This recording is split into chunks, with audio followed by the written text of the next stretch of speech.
Hello tout le monde, j'espère que vous allez bien. Moi, ça va, ça peut aller beaucoup mieux, mais ça va quand même. Ne faites pas attention à ma tête, je reviens d'un cours d'initiation au cerceau. Je vous montre un peu à quoi ça ressemble. Et j'ai été agréablement surprise de ce cours parce que j'avais peur de ne pas du tout réussir, parce qu'à chaque fois que je vois des représentations autour du cerceau, je trouve que c'est vraiment un sport très physique où, contrairement à une barre de pole dance où tu peux t'apprends à te tracter, à monter sur la barre qui reste fixe, ou en spinning, mais ça c'est autre chose parce que ça reste fixe quand même. Ça reste une barre qui tourne sur elle-même. Donc ça va. Là, on part d'un cerceau qui est totalement en mouvement dans les airs et que tu dois justement savoir maîtriser pour pouvoir monter, pouvoir faire tes figures et être le plus stable possible. Donc j'ai trouvé ça hyper intéressant. Et on verra si l'année prochaine je m'inscris à des cours de cerceau. Bref, aujourd'hui on se retrouve dans ce vlog numéro 8 qui est un vlog entretien. On va faire beaucoup d'entretiens ensemble aujourd'hui. Il faut que je remporte absolument mon adolescente Friday, qui n'est plus une adolescente parce qu'elle me fait des bébés. Je dois remporter mes colocasia qui sont maintenant sur mon balcon. Je vais aussi en profiter pour vous en parler. J'en avais parlé un peu sur Instagram que j'avais transférer mes colocasia qui étaient en intérieur, donc en extérieur. Donc on va en parler ensemble de ce que j'ai fait exactement pour les mettre en extérieur et le rempotage qui va suivre avec. Vous allez voir que c'est depuis qu'elles sont en extérieur, les racines débordent de partout et je me dis bon, il faut que je fasse quelque chose. Je vais aussi vous donner quelques nouvelles de mon balcon, des fleurs que j'ai plantées et ça commence à se voir, donc je suis hyper contente. Enfin, à se voir, mais vous verrez. Et pour terminer, je vais vous parler de ma salle à manger parce que vous voyez, du coup, derrière là, c'est vide. Et je suis en train de totalement réorganiser ma salle à manger, surtout en termes de plantes, parce qu'avant c'était assez fouillis et j'avais besoin d'espace. Moi j'aime bien quand il y a quand même de l'espace et du coup j'ai investi dans certains objets qui me permettent de mieux gérer l'espace en fait de ma salle à manger. On va parler de tout ça, même si je pense que je vous ferai vraiment une vidéo dédiée mais totalement à ma salle à manger. Et comme ça j'en profiterai pour vous faire un plan de tour. Voilà, c'est plus là je vais vous montrer un peu ce que j'ai fait, ce que je suis en train de faire. Et plus tard, je vous ferai voilà, comment j'ai changé ma salle à manger et les plantes qui y sont.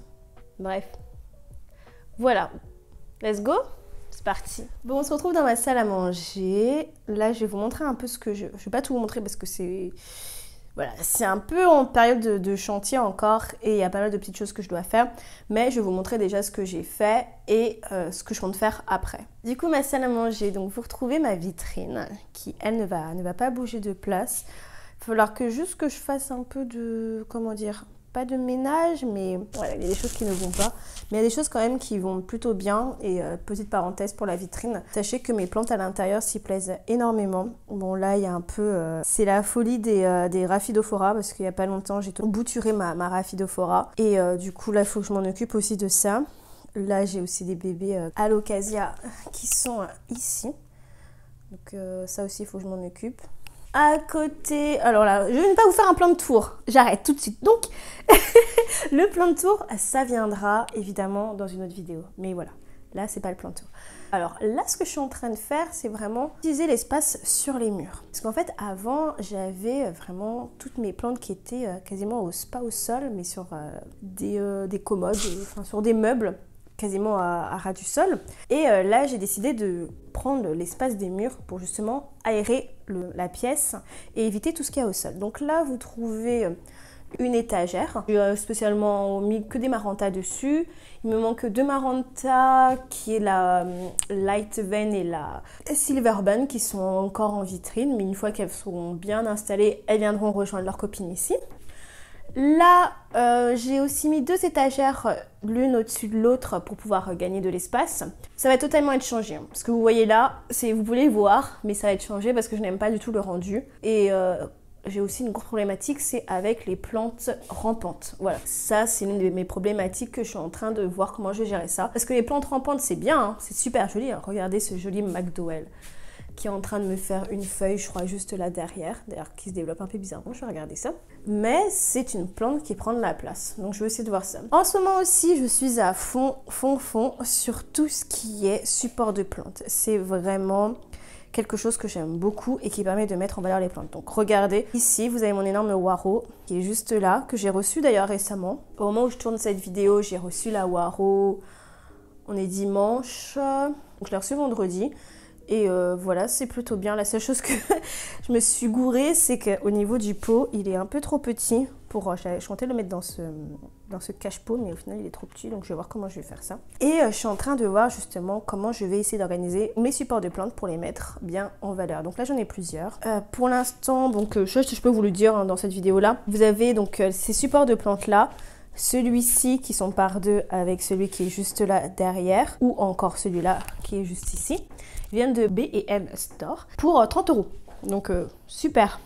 Celui-là aussi vient de B&M Store et celui-là de Bouchard. Vous y voyez l'un de mes Regal Chill qui n'est pas forcément en bonne santé. Je l'ai rempoté hier pour essayer de lui donner un nouveau substrat pour qu'il aille mieux. Parce qu'il était en train de perdre ses racines et je le soupçonne que ce soit à cause justement de la mauvaise température. Le substrat n'était pas assez drainant. Parce que là vous avez un autre Regal Chill. C'est parti pour un plan de tour, j'ai l'impression, Laetitia. Qui est lui aussi sur un support et qui est vraiment beaucoup mieux que l'autre. Vous voyez la feuille, bien velours et aussi un vert très profond que j'aime beaucoup sur le Regal Chill. J'aime beaucoup cette plante en fait, j'aime beaucoup cette alocasia parce que c'est une alocasia en fait qui pousse plutôt bien, un peu comme la Venti qui est derrière. Donc je suis assez contente. Et là derrière vous avez toujours mon Omalomena variegata qui est là. Et du coup après l'autre problématique que j'ai, bon c'est celle-ci. C'est mon Omalomena Maggie. Alors c'est pas vraiment une problématique. Dans le sens où je l'ai remis à sa place. C'est ici de base qu'elle était quand elle a commencé vraiment à se développer l'été dernier. Donc j'ai bon espoir que là, elle se plaise vraiment bien parce qu'elle avait vraiment aimé de se mettre ici. On verra bien. Et après, voilà, vous avez ma plantagère habituelle où finalement j'y ai mis que des poteaux. C'est commencé à mettre des livres. Donc voilà, c'est pour vous donner un peu un état des lieux de ce que je fais actuellement donc dans ma pièce de salle à manger. Et évidemment, je vous ferai une vidéo spéciale où je vous montrerai tous les réaménagements. Et puis en même temps, je vous ferai un plan de tour. Voilà. On se retrouve du coup pour le rempotage de ma Frydek, mon adolescente. Donc la voici. Donc vous pouvez voir que c'est une plante qui se développe très bien. Elle a combien de feuilles elle? 1, 2, 3, 4, 5, 6, 7, 8. 7. Elle en a 7. Elle en a 7. Et vous pouvez surtout voir qu'en fait elle est penchée sur le côté. Tout simplement parce qu'elle recherche la lumière. Elle est en hauteur, assez haute. Et donc du coup face à la baie vitrée. Et elle a besoin de se pencher pour avoir de la lumière. Mais à part ça, c'est une plante, regardez. Attendez, je vous montre. Regardez le vert. Elle a un vert très profond. Mais je vois qu'il y a quand même des choses qui vont pas. Parce que la dernière fois qu'elle m'a sorti, elle est petite. Mais ça, je soupçonne que c'est à cause de ça. Voilà. Regardez comment elle a colonisé son pot. Il est vraiment petit. Et en plus, c'est un vrai gouffre à eau. Cette plante-là, je dois l'arroser tous les 3-4 jours. Mais vraiment 3-4 jours. Elle boit énormément d'eau. Après, vu sa taille, je peux comprendre et que son pot était un peu petit. Donc là, c'était un pot de 12 cm. Et je vais directement la passer. Ça, je crois que c'est un 15. Donc, je vais directement la mettre dans un 15. Ça devrait le faire. J'avais un pot de 17, je l'aurais directement mis en pot de 17. Mais là, je vais la mettre dans un pot de 15. Et puis peut-être qu'en fin d'été, je vais la rempoter de nouveau. Donc, c'est parti. On va faire le mélange du substrat ensemble. Donc, pour ça, qu'est-ce que je vais utiliser? Donc, comme c'est une plante qui est déjà bien installée, je vais la passer en all mix. Ici. Je vais mettre en all mix. Je vais mettre 2 parts de all mix.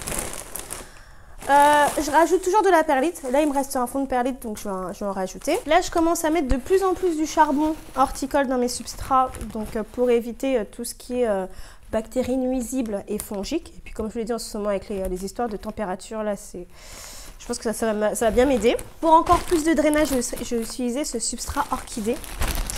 De base, je voulais mettre les écorces de pin simples. Mais j'en ai plus. Mais c'est vraiment des écorces assez petites et ça c'est super. J'aime beaucoup. En plus il y a déjà de la perlite, donc ça va être encore plus de drainage. Ça je vais mettre une part aussi de ça. Si je vois que c'est pas assez drainé, je rajouterai plutôt 2 parts.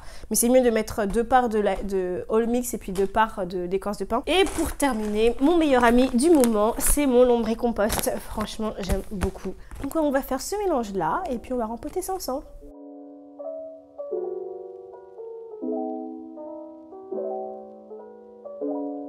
Et je viens d'oublier un truc. Je mets toujours aussi de l'osmocote dans mes substrats, de l'engrais à diffusion lente. Donc moi je vous conseille de toujours en mettre. Donc ça mange pas de pain.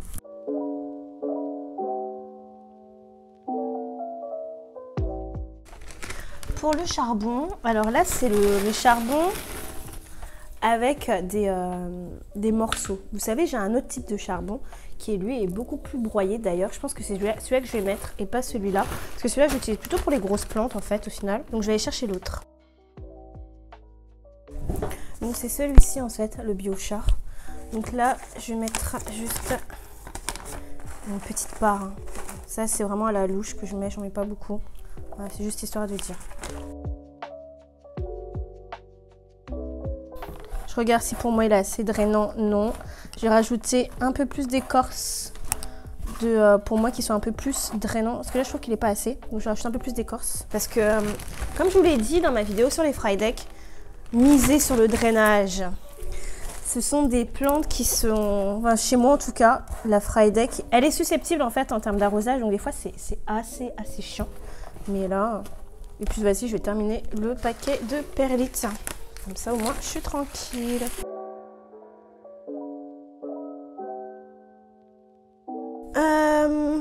Là, je vois qu'elle est en train de me faire un bubi, ici, juste là. Donc là, elle est en train de me faire un bubi, je vais le laisser. Je vais le laisser celui-ci, parce qu'il est encore trop jeune. Là, elle m'en prépare un autre, elle m'en prépare un autre ici. Donc là, ce que je vais faire, c'est juste défaire le chignon du bas. Je vais juste, hop, déjà faire ça au niveau de la motte. Et je vais tout doucement comme je peux le faire, défaire juste la motte du bas. Je vais casser un peu des racines. Ça, c'est inévitable, mais je vais juste faire ça. Juste la motte du bas. Je vais pas retirer tout le substrat parce qu'il est bien, hein. Il est encore bien. Et puis la plante est plutôt bien dedans. Donc je vais juste me défaire la motte du bas un peu. Hop, voilà. Éviter en fait tout ce qui est chignonnage. Là, je vais retirer là sur le côté, voilà un peu. Pour, hop, défaire. Ici aussi. Et puis voilà, c'est tout. Donc je remplis un tout petit peu un fond de substrat. Je mets ma plante. Attends, ça je vais retirer parce que c'est la sphène que je mets sur le dessus. Ah oui, je vais vous montrer quelque chose. Je vais vous montrer quelque chose que je fais maintenant, quasiment systématiquement. Et que je vais du coup, ça va me permettre de mieux développer mes racines. Voilà. Donc là j'ai retiré la sphène que je mettais au-dessus. Pourquoi? Pour ça. Regardez, elle m'a fait des racines. Ah, elle m'a fait encore un bébé ici. Elle me fait des bébés de partout. Donc là, en fait, j'avais mis de la sphène sur le dessus pour qu'elle puisse commencer à me développer des racines à partir de son tronc. Et elle me l'a fait. Donc du coup, toute cette partie-là, hop, je vais l'enterrer. Toute cette partie qui est là, au-dessus, vous voyez là? Ici, en plus, on voit, il y a cette partie donc avec le substrat, le terreau. Et là, il y a toute une partie où il n'y a rien. Et donc, toutes ces parties-là, je vais l'enterrer.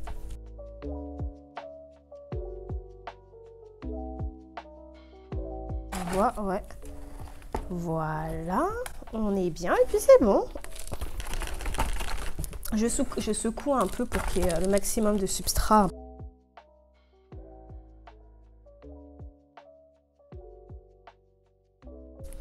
Et voilà, c'était le rempotage de mon Alocasia Frydek. Hop, j'ai fini. Hello, bon, on se retrouve, on est lundi aujourd'hui. Et je vais m'occuper des colocasias. Je devais le faire hier, mais je n'avais pas le temps. Je me suis dit qu'on allait faire ça aujourd'hui ensemble. Et j'en profitais pour vous montrer un peu l'évolution sur mon balcon et vous parler de 2-3 choses. Du coup, on se retrouve avec mes deux colocasias qui sont ici. Donc là, vous avez le colocasia Black Corail. Je confonds toujours. Donc ça, c'est le colocasia Black Corail. Donc je vais totalement le rempoter, lui faire une petite douche aussi. Je vais en profiter. Je vais aller le doucher, nettoyer un peu les feuilles. Parce que vu qu'il est dehors, il est un peu plus susceptible par rapport aux insectes. Regarde un peu. Ouais. Et ouais. Ah oui, il y a des insectes. Des pucerons. Comment on va faire ça? Donc, il y a des pucerons. Il y a des pucerons. C'est la première fois que je vois des pucerons chez moi. De toute façon, j'ai un insecticide anti-puceron et qui me sert aussi anti-trips. Enfin bref, il est assez efficace. Celui de Solabiol. Donc je vais couper, je vais aller chercher mon sécateur, je vais rempoter tout ça. Pour le rempotage, c'est quelque chose de très classique, hein, comme d'habitude. On va partir sur du All Mix de BioBiz avec toujours du lombricompost, mais cette fois-ci c'était du lombric que j'avais utilisé pour ma jardinière, là dehors pour mes fleurs. Et je vais rajouter de la perlite. Je vais rajouter encore plus de perlite parce que moi c'est ce que j'ai fait dans mes mélanges de mes colocasia. J'aime bien quasiment faire 50-50. Et puis là celui-ci, regardez ça. Vous voyez? Ça c'est depuis qu'il est dehors, c'est la folie. Donc je vais lui mettre dans un pot, celui-là je crois que c'est un 17 cm. Entre midi et 2 tout à l'heure, je suis partie faire le plein de pots transparents. Donc celui-là c'est un 17 cm, je pense que je vais directement le mettre dans un 21. Je vais le mettre dans un gros pot. Il y a de la place pour bien se développer pendant cet été, si le temps le permet. Et pareil pour mon morito qui, voilà, je pense que ça doit avoir un énorme chignonnage. Et je vais le mettre dans un pot, donc ça c'est un pot de... C'est un pot de combien? Ça c'est un pot de 17. Ça, hein. Voilà, ça c'est un pot de 17, on va voir, peut-être qu'un pot de 17. Ou alors je le passerai dans un pot de 19. Voilà, donc ça c'est un pot de 19. On va voir. Peut-être que je mettrai dans un pot de 19. Donc je vais faire ça avec vous. On va commencer par couper les feuilles qui sont un peu, voilà, discornues comme ça. Couper ça. Après je le rempote. Après je vais le doucher. Une bonne douche. Et je vais terminer par lui mettre un insecticide encore un peu en plus. Comme ça, au moins, il sera frais. Bon, bah, c'est parti. Je vais chercher mon sécateur. Ça, c'est un truc que je fais jamais. C'est toujours oublié de retirer les étiquettes. Du coup, à chaque fois, vous regardez mes pots transparents. Il y a toujours les prix qui sont dessus. Parce que je le fais pas. Et que je devrais le faire.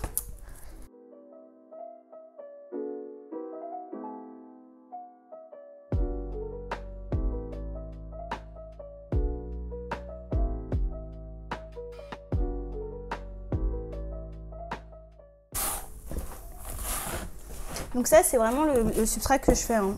Perlite, All Mix et lombricompost. Et puis voilà, c'est tout. Je rajoute pas des écorces de pin, je rajoute pas, c'est vraiment que terreau perlite pour les colocasia. C'est parti.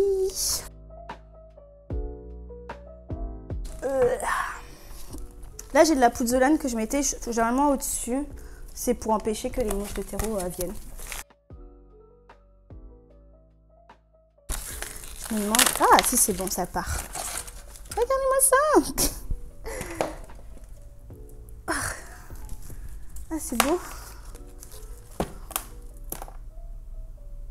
J'adore regardez les racines.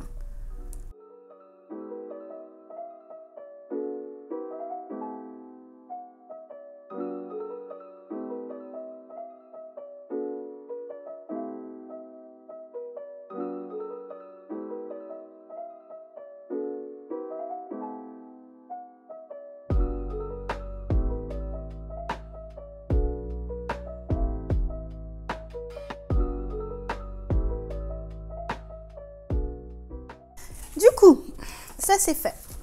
Donc voilà, donc ça c'est fait. Et du coup, je vais faire deux choses pour ces colocasia. Sachant qu'ils sont dehors. Comme je vous l'ai dit, il y a des pucerons qui sont en train de les attaquer. Mais je ne suis pas aussi à l'abri de tout ce qui est insectes du sol. Et comme les colocasia sont toujours les pieds dans l'eau, vous avez vu, leur substrat est toujours humide. Du coup, c'est les meilleurs amis de nos amis les moucherons. Donc je vais faire deux choses. Primo, je vais mettre ça. Les insectes du sol de Solabiol. Donc ça va me permettre d'éliminer en fait tout ce qui est larves au sol. Donc c'est un insecticide qui se présente sous forme de granulés. Donc je vais tout simplement en répandre sur la surface du sol. Hop. Voilà. Pareil pour celui-ci. Ensuite, je vais aller les doucher. Donc pour nettoyer les feuilles et aussi pour retirer les pucerons. Ensuite, je vais utiliser mon super ami, le Solabiol, pour mettre ça sur toutes les feuilles et qu'ils aient une protection. Et je terminerai par mettre de la pouzzolane. Voilà. Du coup, en attendant que mes colocasia sèchent un tout petit peu dans ma douche, je vais vous montrer un peu ce que j'ai fait en extérieur avec ces plantes-là. et en même temps vous donner des nouvelles de mes fleurs qui sont en train de pousser. Du coup, ce que j'ai fait avec mon bac de colocasia, c'est un truc assez simple. J'ai pris un bac en plastique et j'ai mis des billes d'argile au fond avec de l'eau et en fait du coup ils ont toujours les pieds dans l'eau. Là il faut que je pense à changer l'eau parce que vous voyez elle n'est pas très jolie. Et les petits grains qui flottent en fait, c'est des granulés anti-larves de moustiques. Donc voilà, parce que comme c'est de l'eau qui stagne, bah, je suis pas à l'abri que les moustiques viennent pondre leurs œufs à l'intérieur. C'est pour ça que j'ai fait ça comme ça. Donc voilà, tout simplement. Et puis ça a l'air de bien se passer, même si le temps n'est pas ouf, mais ça va. Et après, en termes de fleurs, regardez, ça commence à pousser. Je suis assez contente. Donc là, il y a principalement des dahlias qui sont à l'intérieur. Ça, je sais plus du tout c'est quoi. Comme disaient Lucie et Priscilla, on dirait un artichaut. Donc ça pousse plutôt bien. Et là, ici, vous avez encore 2 autres colocasia que j'ai reçus de la Réunion, si je dis pas de bêtises. Je vois qu'il y a déjà des mouches de terreau qui se sont donc je vais mettre aussi un produit, là, le produit de tout. On va partir sur du... Alors je vais montrer là contre les larves, je vais mettre à l'intérieur, je vais les arroser et je vais protéger avec de la pouzzolane sur le dessus. Et mon bassin, mais pas vraiment bassin de colocasia. Il n'y a pas que des colocasia là-dedans, il y a aussi, je crois, des caladiums. J'étais en mode, allez, je mets tous mes bulbes qui restent et ça commence à pousser. Donc vous voyez, ici et là, mais comme les températures ne sont pas exceptionnelles, ça met du temps, mais ça commence déjà à venir. Hâte de voir ça. Donc voilà. Voilà, on arrête le vlog ici. J'espère que ça vous aura plu. En tout cas, encore merci pour tous vos messages, vos likes et vos partages. On se dit à la prochaine fois. Je vous fais des bisous. Bye!